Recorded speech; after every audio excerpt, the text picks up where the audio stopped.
Good evening. We are in the historic Nimitz Ballroom. I think we're all excited to be here. Thank you all so much for joining us. We're talking about how pop culture, propaganda, and politics shape what we know or what we don't know about the Pacific War. These folks helped millions feel it. Let's dig into how the Pacific was made, what it got right, what it wrestled with, and why it still matters, as we're very thankful that our number of world wars stops it too. Let's hear from them themselves. My name is Ryan Kelly, and I will be your MC for tonight. Thanks so much for joining us. Scott, you want to kick us off? I sure can. Thank you all, everybody, for coming, and everybody online. And thank you to the museum for hosting us. I am Scott Gibson. I played Captain Andrew Akak Haldane. We were asked if we were in any other military projects in our careers. I played Tex Wheelis to Brian Cox, Hermann Göring in the Nuremberg trials many, many years ago. And I also played another Andrew, Andrew Minarski. He was a mid-gunner in a Lancaster bomber that went down in its 13th mission over France. And he tried to save the men inside and got a Victoria Cross for that. So yeah, that's my experience. This will take a while. Yeah. Hi, I'm Captain Dale Dye, and thanks all for being here. Thank you, those of us who are online. And I was the senior military advisor on the Pacific, Band of Brothers, Saving Private Ryan, and yada, yada, yada. We'll talk more about that when you want to, but it's always good to be here. We're in the business of trying to keep these memories and these stories alive. And so to the extent that we can do that, well, I always apply my staff and say, get out there and let's tell that story. And we try to do it. Well, hi. I'm Jacob Pitts, and I played PFC Bill Hoosier Smith. I also played former Army Ranger Tim Gutterson on the series Justified. And I played a blink and you'll miss him blurry in the background Soviet sailor who died immediately in K-19 The Widowmaker.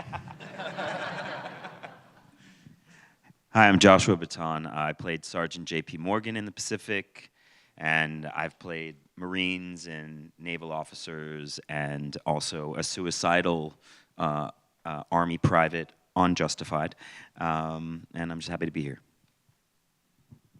Hello, I'm Freddie Joe Farnsworth.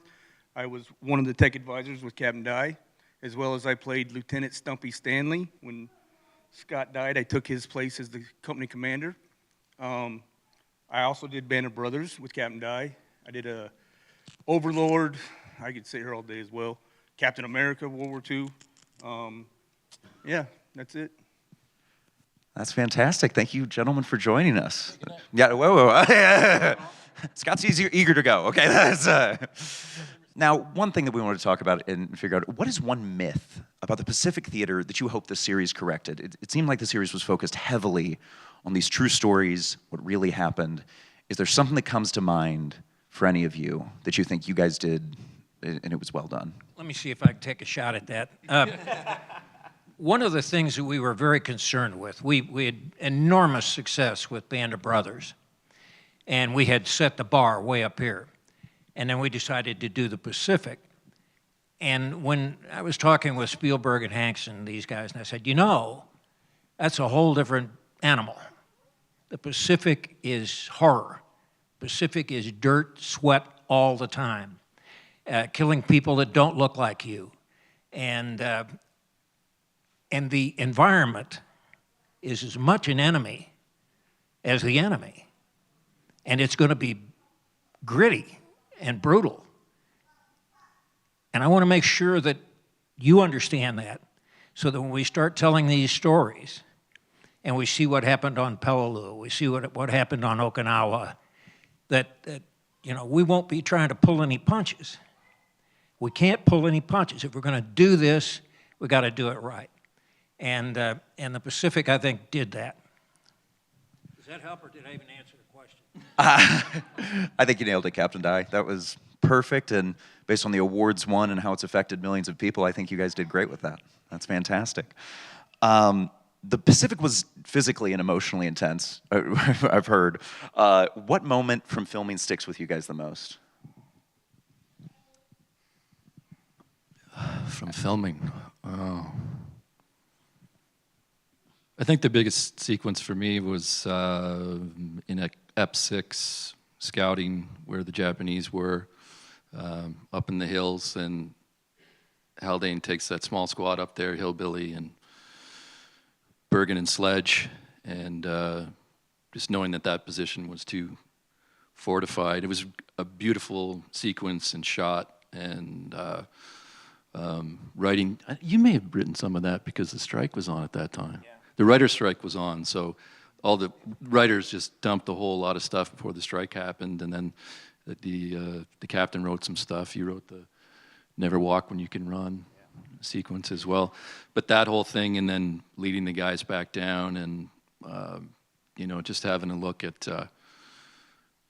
Sledge and Bergen, and just, I mean, I was 10 years older than these guys when I was playing that role, so they did kind of look like kids to me, and I could just feel what he was feeling, in the sense is like, I can't follow these orders, I got to go get them changed. And had a nice little moment with Leon Ford as Hillbilly, just saying, you know, if I don't come back, company's yours. So it was a beautiful moment.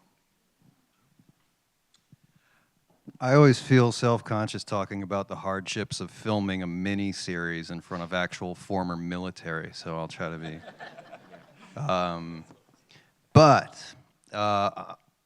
I was in the habit every day of getting up and doing an 8-mile run down the beach where we were filming in Australia, and then getting to set, and with my squad, the Lecky squad, doing push-up contests, dirty joke contests, anything, trying to starve ourselves while having as much musculature as we could. And we'd been doing that for about 6 weeks, and one day James Badgedale and I just looked at each other, and we just dove for the craft services table that we had been like, that's for pussies. But we went and we had, I don't know, I think we ate all the French fries that were on set at the time. But that's, I don't know why that's what sticks out to me, but it does. John Sade is going to be mad at me for this. But when we were shooting the Battle of Bloody Ridge on Guadalcanal, there's a moment, one of the things that won Basilone his Medal of Honor is there were bodies piled up in front of their machine guns, and so they had no field of fire, and Basilone jumped into the middle, pushed those bodies over. And we were shooting, it must have been 4 o'clock in the morning, and it was really gritty. No actor in our unit ever saw a trailer, nobody wanted to, we were with each other constantly. And they were now shooting those of us in the machine gun pit when he jumped back in. And it was really late, and we didn't have a lot of time. And John jumped back into the pit. And when he landed, let's just say there was a gaseous explosion. And my line was, "What the f*** was that?" And he jumped into the machine gun pit, and I heard this noise, and I went, "What the f*** was that?" And we were trying to stay serious. But the other 2 actors who were in the scene couldn't, and they burst out laughing. And that to me was kind of everything. It was sort of what these guys sort of trained us in. Like, it's all serious business, but Marines are the funniest people I've ever known. And so we were able to laugh a lot, and that's what sticks out to me. Mine was mainly the evolution of these fun thespians, and to be trying to portray real Marines and do honor to the people that they were portraying in the film, and watching them grow as individuals. You know, Scott could tell you about how I made him famous, and you know, watching them and helping them and listening to their questions. You know, hey, you know, I'm under fire and this is happening. What do you think I should feel? And you know, and trying to help them out, and Captain helping them out, and watching them all become actually leaders in their own right mind. Just like, you know, we were their leaders to start off with, but then they were leading us towards the end. Excellent. I'll tell you something that's interesting to me, because these are all my children and I raised them. And there are some moments in the Pacific that I'll never forget. Hoosier and the guys at Alligator Creek with the machine guns. They nailed it. They nailed that 1917 water-cooled and moving it around. Beautiful. I mean, it was so proud of him. Josh Baton, I mean, playing JP, there was a moment that I'll never forget when he and Barcelona are sitting on a log on Guadalcanal getting ready to go out. And they were a little iffy about how they should act. And I said to Barcelona, I said, listen, 1,000-yard stare and let JP do the talking. And he did. And he was smoking a cigarette and he was looking out to sea, and I could see in his head and in his heart that he was leaving his buddy. He was having the emotions that you really would have. And then finally, this guy doesn't want to talk about it because you don't want to talk about getting killed. But one of the big moments really was the death of Akak. And the effect that had on the cast in character, the effect that they had when they heard the skipper was killed and they haul him down in a poncho and one of them slightly uncovers to make sure it's the skipper, make sure it's Akak. Those moments are so genuine and so fine that no matter what else you do as an actor in your life, those are the moments that you should remember. Wow, that is some incredibly high praise, Captain Dye, and that's awesome, guys. I also heard that you had to go through boot camp to get ready for this, and as you mentioned, our fine thespians here, how was that getting used to, say, let's go with a different schedule? Right. You weren't at our boot camp, Scott. You don't get to, you Well, had your own. Yeah, see, because of the filming, and I didn't start till at 5, the other guys were starting. They were all there a month before, myself and John Bernthal, Rami Malek, Brendan Fletcher, Martin McCann. So they all had they say it was about a month-long boot camp, but I think it was 7 or 8 days. We only had 4, but I only needed 4 to get what I had to learn. So I only need 4. I'm good. No, it was amazing. It's very intimidating to come into this HBO family, to be the follow-up to Band of Brothers. We were all very intimidated, kind of focused on that. And then you go into boot camp, and they just break you down. It's like you joined the Corps. I was the only officer in my group, and I knew I'd get separated. I didn't want to, so got off the bus, and after Freddie Joe had been yelling at us, and in my head, I'm just going, oh my God, please don't separate me. And of course, the XO, Mike Stokey, okay, Haldane, you're with me, everyone else over there. And I'm like, okay. And he's explaining to me what's going to go on. And we're walking towards the CP. And these 2 mean-looking mofos in campaign hats are walking right towards me, Freddie Joe Farnsworth. Our friend Bruce Whitfield, who's in the back right there, the gunny. Yeah. And they're eyeballing me, and it went right through my head. And I think I started to pee a little bit, and Freddie gets about a meter away from me, or I should say, I'm Canadian, so I say meter, and he looks at me and he goes, going back to your bitch tent, bitch. Spat tobacco right at my feet, and that shook me, but a great experience. And then I'm doing PT, and I was just, like I say, 10 years older, out of shape, and all these younger guys I'm supposed to be leading them, and as we're running back, I'm just, yeah, pass me, I'll be all right, go. And I was one of the last guys, and Freddie gave me a little talking to, but Gunny Whitfield, I thought, I was a little more intimidated by Gunny Whitfield, the bruiser, but he came up to me, and he just said, you're the leader, and you got to be in front at all times. Just remember that. Didn't chew me out, but just gave me to that, and I was very grateful for it. And we all took things from these guys that we work with. There's a load of stories that I just can't share in this company, but I will say this, is that they whooped us, and they taught us a tremendous amount. And it's the greatest rehearsal experience I've ever had as an actor, and I do a lot of theater, and to me that was it. But there's a moment, and it's a Jacob Pitts moment for me that was really big. Is a lot of us, we really dove in, and when I met Jacob, he had long hair and little glasses on, and he's always has like 3 books in his hand. He's the smartest of us, and I remember because I was so excited to be there, and I wanted to just be in it, but I was a little afraid of judgment from other actors, and we were marching back one day, and at this point, they'd kind of elevated a few of us to sort of leadership positions because of our rank. And so we would sing cadences, and we were marching back home. And out of the back of our platoon, I hear this voice go, "Hey, Morgan, sing us home." And it was Jacob asking me to sing a cadence. And I think I grew like 2 inches that day. And I was like, oh, I can do this, because every single one of us is committed to what we're doing. They laid the groundwork for it, and we bought in. And it's why we're still friends, I think, all of us to this day.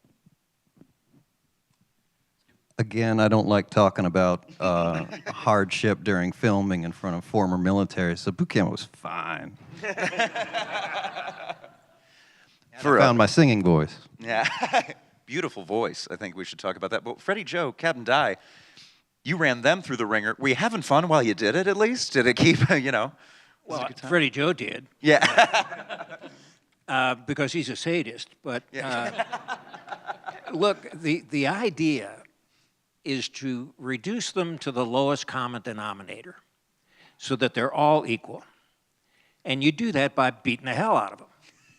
And then, I have no escape, I've got to do this. And then you begin to work on, look, I could teach anybody sitting here tonight how to wear equipment, wear a uniform, carry a weapon. That's one thing. And it's a critical part of what we do. But the more important part is we have to get to their minds, and we have to get to their hearts, and we have to tell them why we are such weirdos, why we have such a dark and black sense of humor. It's because it's the only way we can get through the horror. And I think that's one of the aims that we have. One of the things that I do in all of our training sessions is we have a thing called stand down. And stand down usually occurs just before evening chow or after evening chow. And they've only eaten twice a day unless they piss me off, and then they've only eaten once a day. But the stand down is the time when they can ask me anything. Ask us guys, us veterans, anything about whatever's on your mind, whatever's troubling you. What does it feel like to get hit with morphine? What does a bullet feel like when it strikes you? What does it sound like? You've got to, our commitment as the Warriors cadre is to chase that question until he's got an absolutely understandable answer. And then you're confident that when that situation comes up in the script, he'll do it right. He'll do the right thing. And that's where you want to get, just to the point where they'll automatically do the right thing. Yep, I agree with all that. And my take, yeah, I am kind of an asshole. But the point of that is to get them so petrified and afraid of me, Gunny Whitfield, Captain Dye. Well, Captain Dye is, he's like the senior drill instructor. So he'll yell if he has to, but he's all about the knowledge, all about the experience. And my job is to open up hell and have the devil come out and grab them by the throat. And get them so petrified of my voice, Gunny Whitfield's voice, or any other cadre's voice, that they can only depend on each other. So that then begins the team building experience for them. And it's something they'd never had as actors before. They've always had somebody go get them water. And now I guarantee you every one of these guys, when they're on set, they're getting crew members water because they've been through this experience. But that's pretty much, I just like being mean. I love that. I think that's great, You got to get some anger out, and now we've got actors that are nicer to other people on set. We've got some recommendations for other actors, I think, if you guys can run them through. Just a question about your guys' family history. I know that I had a grandfather that served in the Pacific Theater. What about, where does your family line take you back this way? Is this something that your family actually experienced? Yeah, my grandfather was both in Normandy at the landing, and he got 2 Purple Hearts in Europe, came back to the States, and then in 1945 got sent to Okinawa, and got wounded again. So he was the guy you didn't want to stand next to. But you know, true hero. He had 2 Silver Stars, and just in my family. For me, no. My grandparents were both Holocaust survivors, so so it's personal in a different way, for sure. I mean, my mom was born in a DP camp in Germany after the war, so my brother and I are first-generation Americans from people who survived the European horror of it all. So it felt like a real privilege to be part of it, but no one in my family, no. I have no family that was in World War II, to the best of my knowledge. But I am descended from Hessian mercenaries in the Revolutionary War. If I remember, the Hessians, they weren't with us. Is that something we should? That's a We're going to ironic ignore twist. that. Anyway, moving forward. Yeah, both my grandfathers were in the Second World War. My father's father was in the Air Force, but he didn't fly, but he spent most of the time back in Canada. My mom's father, he was in the RCMP Marine Division chasing rum runners before the war, and they were taken over by the Canadian Navy, which was taken over by the British Navy.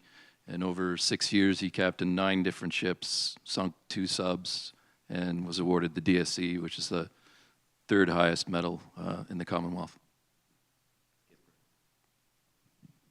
My family is weird, and that's enough. But the end, and everybody. I was born during World War II, so everybody served, and everybody was just coming home.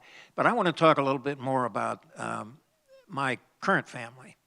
My wife Julia is back there, and she is the only female ever to be hired on my cadre as a trainer.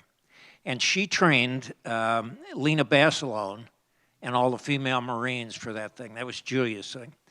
And I'm going to tell a little story out of school on her here. She had this incredible, difficult job of making sure that the same extras didn't show up in different scenes when they were supposed to be 5th Marines, 1st Marines, 7th Marines. She had to keep all that unscrambled. And she was back there doing that while we were out in the field somewhere. I forget where it was. And she's sitting there, and suddenly James Badge Dale, who plays Lecky, comes in his skivvy shorts, and he's in a panic. And he says, you got to help me, you got to help me. What do you? And she says, what? She says, look, I'm in there getting laid, but what do I do with my dog tags? So my wife typically says, oh, sure, here's what you do. So that was the first question. Take them off and hang them on the lamp. And then you're going from your military life to your civilian life, and you become a lover. And where she gets that crap, I don't know. But it was absolutely the perfect answer. And Badge was fine with it. So anyway, well done, honey. That's... Wow, that is, some questions you never expect to have the answers to, but there they were. Sometimes they come to you. Wow. Now, Jacob, you were thrown under the bus by Josh. Constantly had books in your hand. But that probably helped you. What type of research did you guys do before you got into this? Okay. I read The Eagle Against the Sun, which was a comprehensive history. It's very dry and very boring. Guadalcanal Diary. The Rape of Nanking by Iris Chang, Hiroshima by John Hersey, and maybe a couple of others that I can't quite. Oh yeah, Helmet for My Pillow and With the Old Breed. That's the extent of my reading during the show. Gotcha. I know And Josh, I we think talked earlier. Steve Martin's biography, something like that. Oh my God. Josh, I know you mentioned earlier when we were talking that they gave you a box for research. What was in the box? Well, Helmet for My Pillow, With the Old Breed, the manuscript of Chuck Tatum's unpublished book, which I think has since been published, but we got it first. There was a lot of there was some like sort of dry historical stuff, but that really kind of took you through the movements of the war. Because one thing I learned when I started researching this was how little I knew about the Pacific Theater, and for a number of reasons. One, I think in my like school, it was like a paragraph in a social studies book, but also right before I did the job, I did a production of Biloxi Blues, and when I booked the job, the guy playing the sergeant said, my uncle was in the Pacific, and I'm the only person in my family he ever spoke to about it. He was about 80. He never talked to his own sons, but he spoke to me once. And what I discovered was that, and it seemed to be common, is that vets of the Pacific Theater rarely spoke about what they experienced because it was so dark. So it was all new. I mean, those stand-downs were remarkable history lessons and personal information and things about things that I could never have imagined that still stick with me as an actor. You know, a lot of this history. One of the advantages of being a Marine is we're very history orientated. You know, our boot camp is 50% exercise and 50% history. So, I mean, we start learning about Barcelona and Chesty Puller and Island Hopping Campaign from day one. And you don't graduate until you can answer a bunch of questions about it. I was talking to Sledge on the plane here, and he was asking me about my research and stuff. And I explained to him, I'm a little different. Dale can read a book in like an hour and a half, and, you know, it takes a little longer for me. But, and I don't like to read a particular book. And I learned on Band of Brothers, because I read the Band of Brothers book, and then I get out there, and then I decided to read Buck Compton's book, and they didn't agree on a lot of certain points in it. So then I kind of got conflicted. It's like, wait, we're portraying him this way because the script came off the Band of Brothers book.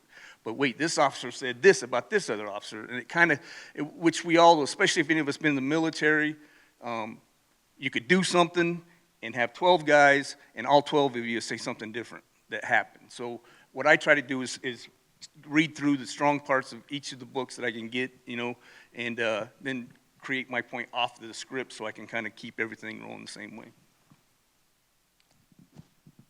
Yeah. Oh, please. Yeah, got a lot of the, well, we all got the same books and material, but I also received 30 or so letters that Andy had written right from Guadalcanal all the way through to Peleliu. They were none to his family, but to the dean of his college at Bowdoin and his football coach. Andy was an all-star athlete, baseball, football, students' council president. He played jazz saxophone for this Bowdoin band. But in every letter, he talked about the Bowdoin boys that were there.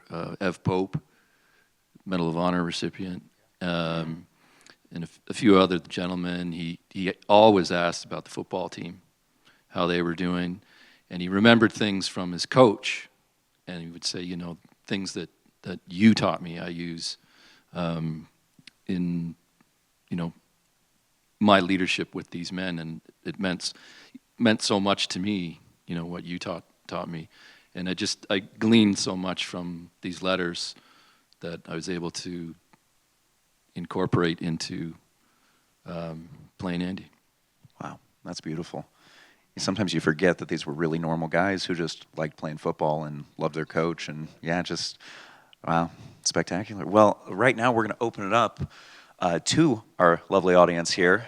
Yeah, we've got some time for some Q&A. Please raise your hand. We have some wonderful people that will come to you. This pretty much goes to all of you. So as you're doing your research for the show or even filming the show, is there one thing that you learned that you went like, wow, I had no clue that happened or that's how things were? I just recalled one while we were sitting here. There was a day in boot camp where Captain Dye and Freddie Joe asked a question. They said, you and your best friend grew up together. You went to Little League, you went to high school together, took your prom dates to the same prom together, you joined the Corps together, and you're on patrol, and bam, he gets one right between the running lamps, and he drops dead right in front of you. What do you feel? And we started raising our hands and giving answers. I think I said rage. People said fear. People said scared. And there was a long pause, and Captain Dye looked at us and said, nope, nope, nope. Joy. Overwhelming joy that it wasn't you. And then he talked about the guilt that you feel after experiencing that. And to me, that is one of the most haunting things I'd ever heard, and something that I know, in that scene you're talking about at the end of episode 2, and I'm remarkably honored that you would say that all I thought to myself was, as JP, when we found Manny's body, I was happy it wasn't me, and then I was guilty for the rest of my life that I thought that.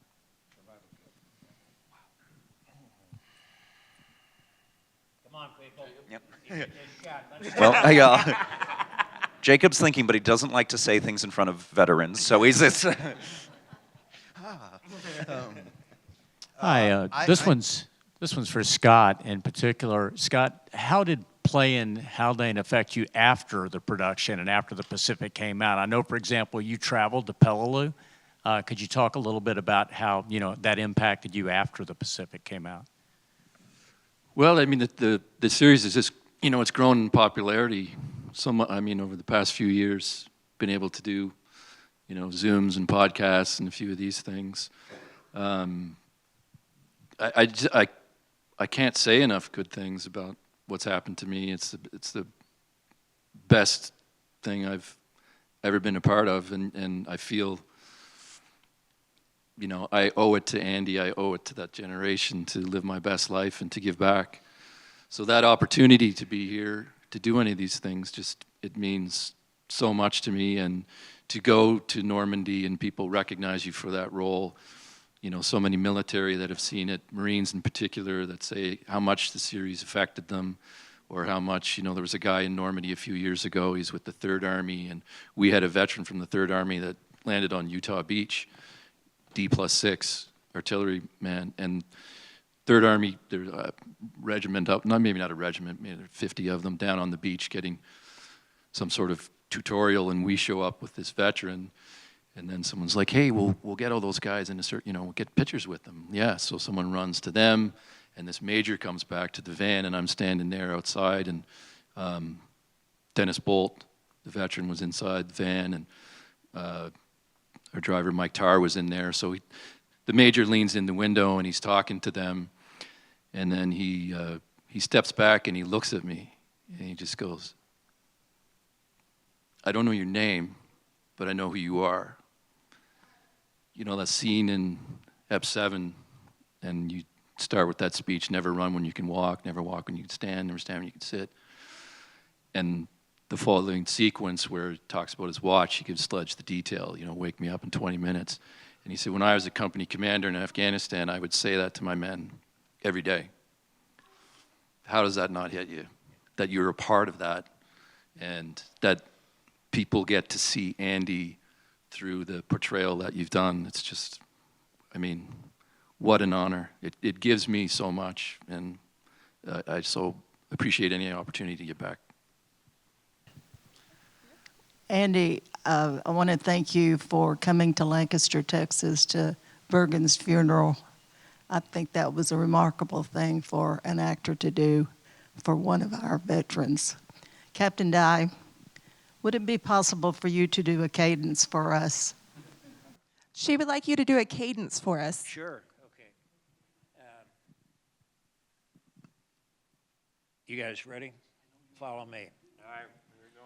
First Marines. First Marines. Stand tall. Stand tall. Drop your pack and get 'em down. Drop your pack and get 'em down. We're the boys who going to town. We're the boys who going to town. Left, right, left.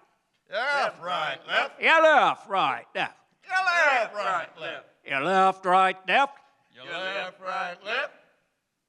And that is about all you're going to get out of these.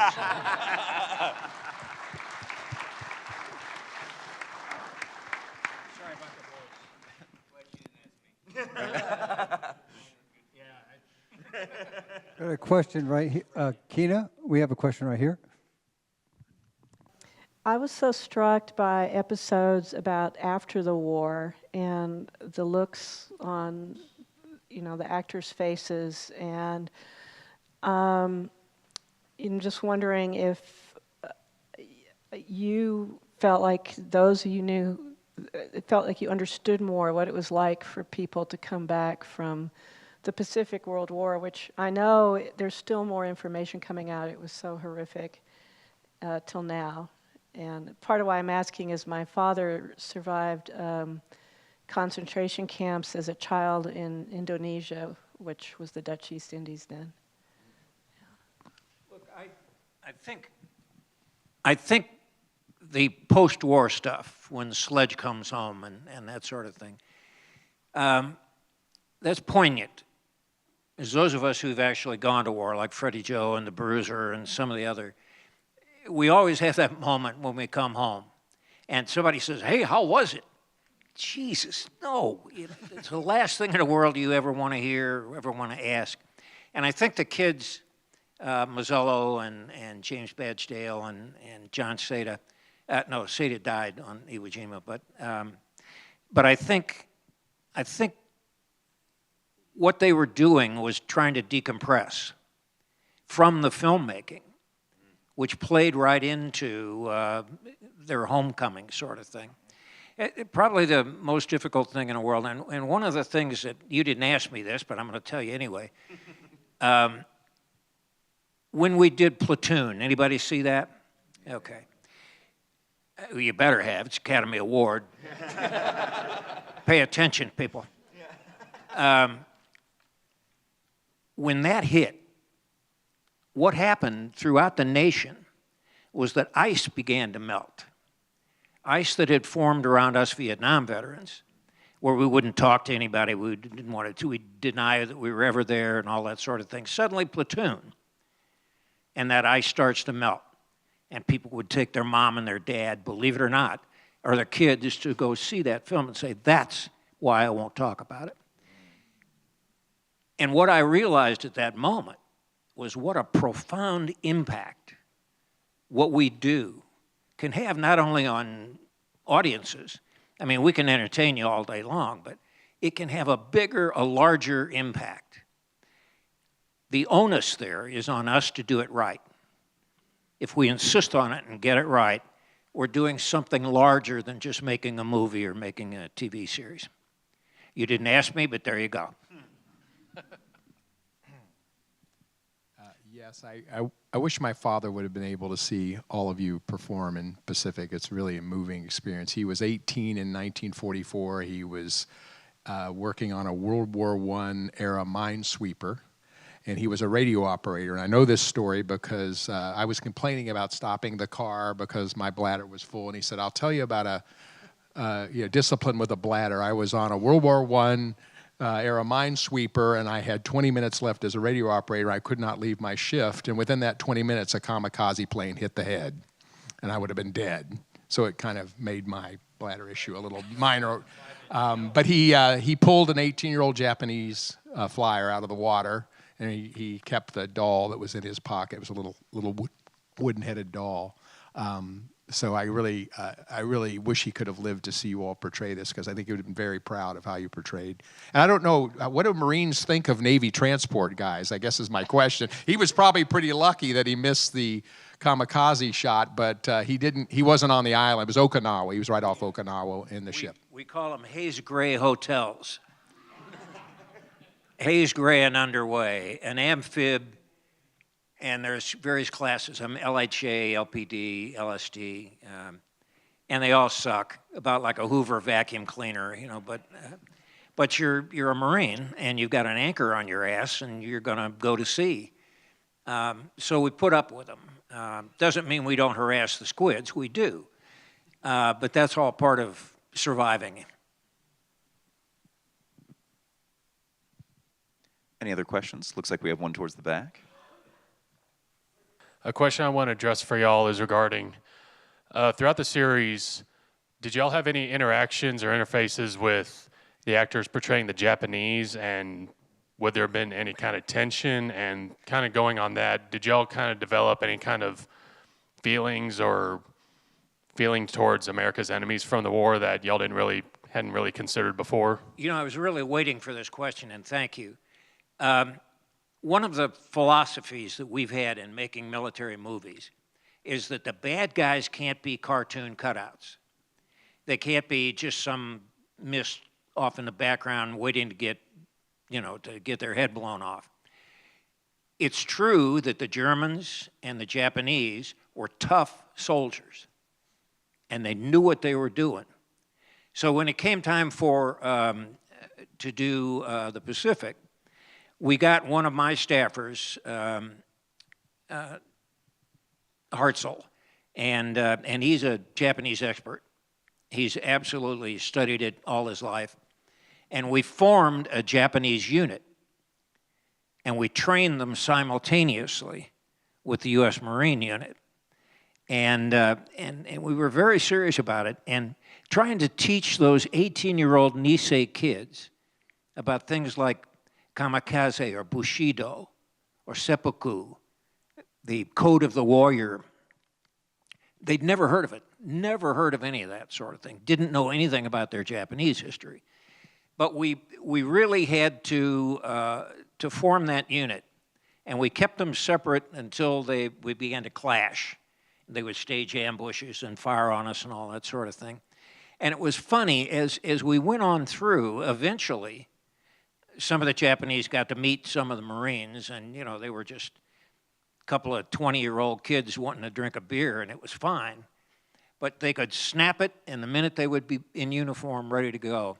But that question about the enemy, we pay as much attention to the enemy as we do to the allies.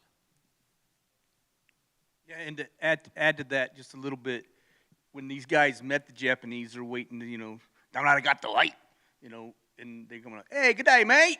It was like, the Japanese guy speaks perfect Australian because they were all Australian. It's pretty hilarious. Those guys were amazing. I mean, they were amazing. And so, like, as individuals, I think we met them after what was our boot camp final. We did a beach landing, and the Japanese were embedded in the jungle, and then we finished, and then we met them and shook all their hands, and we had a meal with them, and then we were with them. They were remarkable guys. But we didn't. I remember it wasn't until the third day of boot camp or something like that. We didn't know anything, and at some point on Firewatch at 2 in the morning, and excuse me, Japanese audience members, but we heard just like a squadron of John Belushi impersonators out in the jungle going, and we're like, what the fuck is that? Yeah. And so we would hear that every night, getting closer. And then machine gun fire opened on us, or a sniper attacked us while we were on patrol, and then we took one of them prisoner, and that was the first time we came in contact in boot, and that was a really heightened emotional experience. But afterwards, I think we were just remarkably, we respected them, hardcore. Hi, thank y'all for being here. How did y'all handle, specifically, this might be more for Captain Dye, accurately portraying racialized war in the Pacific without perpetuating stereotypes about Japanese Americans? And also to the actors, how did y'all handle having to personally perpetuate and use terminology you wouldn't use? Look, when I'm teaching about the 1940s and the World War II period, I teach the truth. And that is that there was an enormous amount of prejudice. And it was almost ingrained. It was taught from childhood. I know better, but I have to teach the way people thought in the 1940s. And that's extremely difficult for these young men to grasp sometimes. But I can't say, but the truth really is, I've got to keep them in that mindset, because that mindset is going to shade their performance. They're all smart enough to understand that prejudice existed. And I think reflecting on it gives us a look at how far we've come. And that's a good thing. But I don't like to play games. I like to try to tell the truth and get the truth into their little skulls so that they understand it and then can react to it. Does that help, or am I missing your point? Okay. Go ahead, Scott. I would just say, as portraying Andy, I never thought about it. I just thought about the guys behind me, beside me. Never read anything that he said. You know, I just, obviously that could be there, but I just don't think he had any time to really think about it or go down that road, you know. He just had to lead, and I got to do what I got to do for my guys and take care of and I mean, he certainly, you know, there's things that you didn't see that he did, or particularly on Cape Gloucester, and he got his first Silver Star there. You know, he did some horrific things for sure, like they all did, but I just didn't allow myself to go down that road. I noticed reading the books that the guys were portrayed as using a lot more hateful language and slurs than we had in our scripts. And so I tried to throw those in as much as possible, just because I thought it would do a disservice to the actual conditions and the way that not just we had dehumanized the Japanese, but the way that we had dehumanized ourselves in order to, you know, you make yourself a monster to fight a monstrous enemy.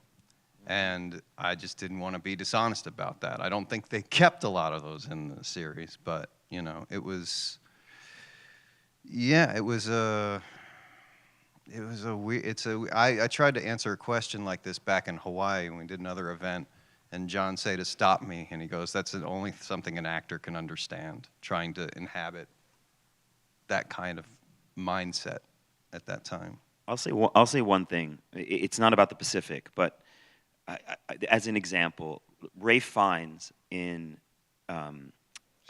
Schindler's List, as a Jewish person who is the grandchild of Holocaust survivors, I was grateful for his brutality, because that's what happened. And without that, we sand down the edges of history, and we make things more palatable rather than really looking at what our actual history is, you know? And so Captain Dye was honest with us about what was happening, and we did our best to portray it. It becomes up to the audience to take with it what that means, you know? At least that's how I live it. Beautifully put, Josh. Do we have any other questions? Yes. Yes. Thanks. If I can put it in the form of a question. But the trail you're treading or trotting here just begs the question. Dale, you talked about the melting of the ice. You talked about not sanding down the edges, et cetera. And Dale, you've been there through these waypoints in the unveiling of World War II to especially family members. You talked about Platoon, but then in 1998, here comes Saving Private Ryan. And if you recall, those of us, you know, AOL was all the rage at the time, and the chat rooms, and they were inundated with family members saying, I had no idea. And then came Band of Brothers and the Pacific. It's all been part of that same lineage, and Dale, you've been part of that.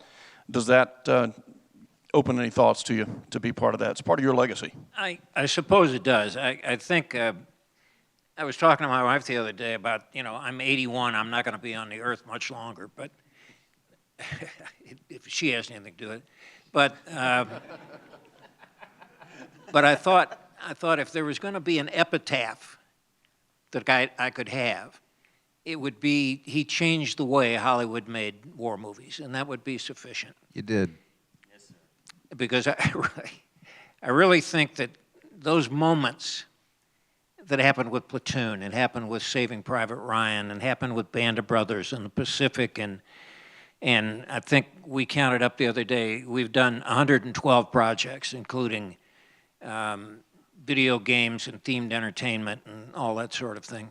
Anything that we can do that serves that purpose of enlightening people. Look, I want you to understand, because, you know, you can't all be scumbag civilians all your life. You gotta try to understand who we are, who the people who are fighting for you are, and why we're different, and what motivates us. And anytime we can get to that in a project, and show you what weird people we are, but what sacrifices we're willing to make for all of you. Anytime we can shine a little light on that, it's a good project, and we're glad to do it. And I hope that in the long run, I've had a little bit to do with that. I have a little story about the impact that Captain Dye has had on the industry. My wife is Slovak, so I spend half the year in Europe, and she's a film director over there. And I have seen, or I've heard,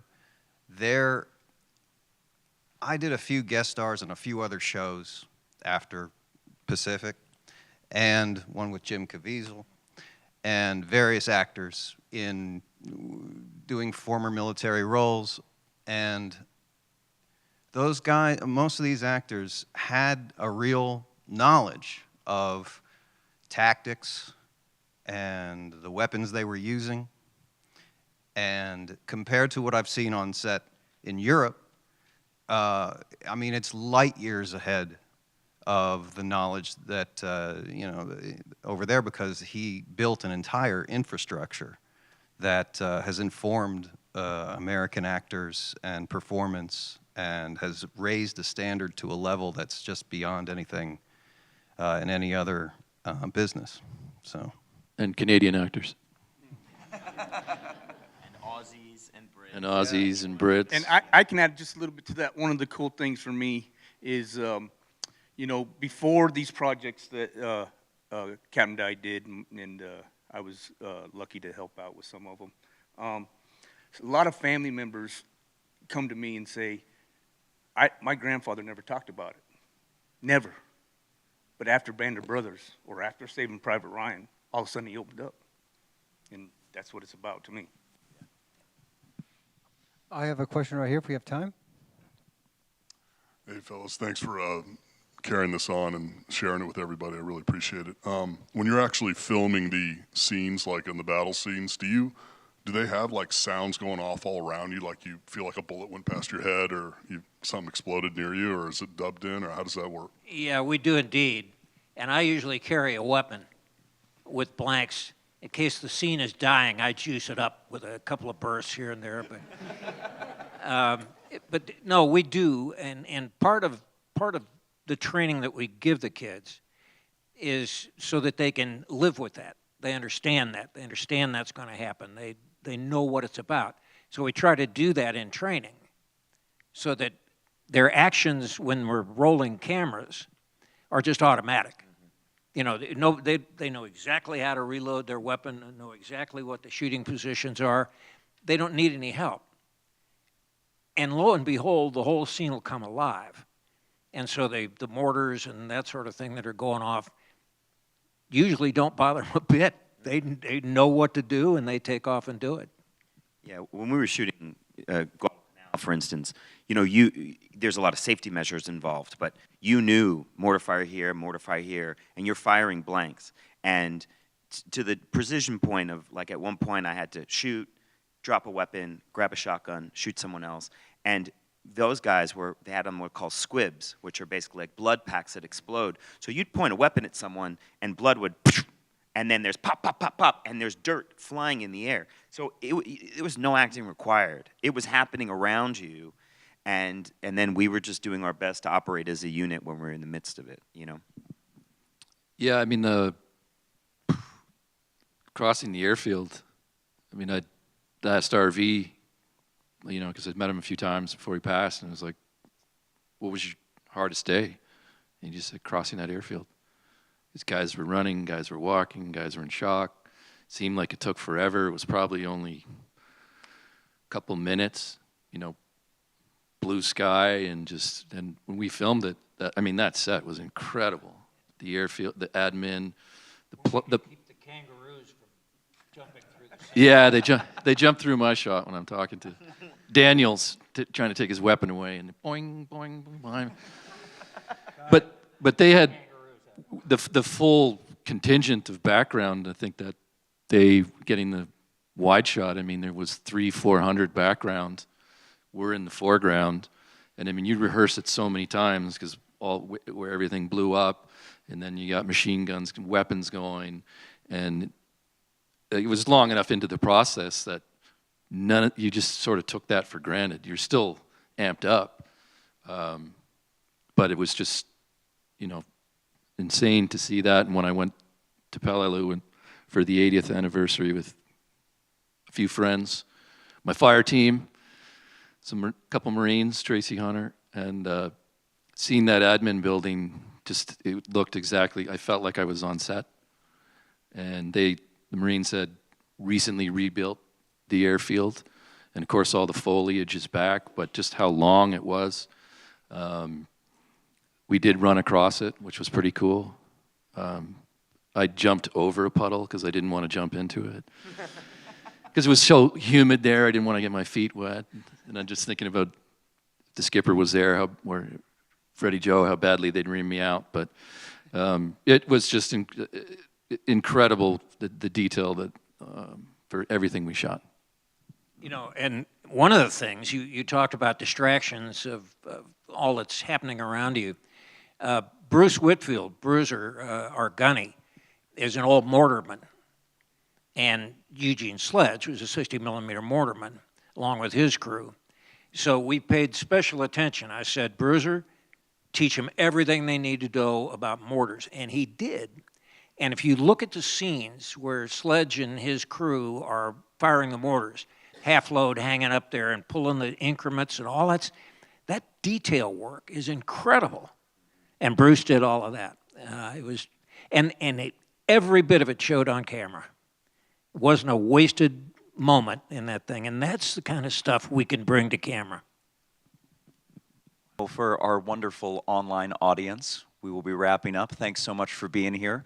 For our wonderful audience in person, if we can just get a round of applause for the actors and also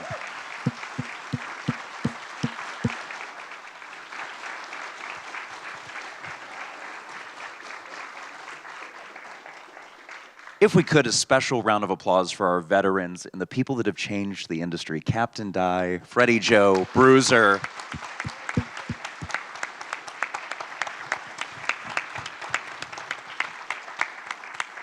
Thanks so much for coming, and we really hope you enjoyed.